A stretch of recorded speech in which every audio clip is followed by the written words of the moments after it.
Solar setup of Daddy Arnold in Santo Niño, May Kawayan, Bulacan.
Okay, so ito yung 12 volt setup ni Daddy.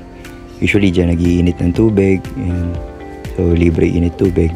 Alam naman natin malakas sa kuryente pag nag-iinit ng tubig eh. Yan. Init kami ng tubig, panligo ng mga bata.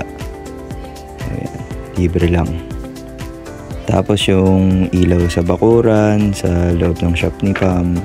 Ayan, galing sa 12 volts.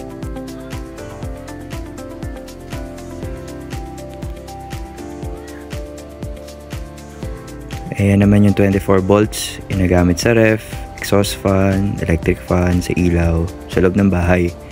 So yun.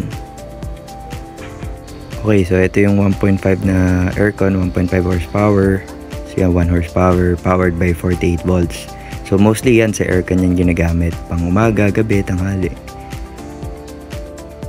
Okay, so ito naman yung e-bike ni Daddy.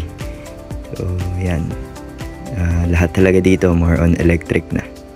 So, ayos.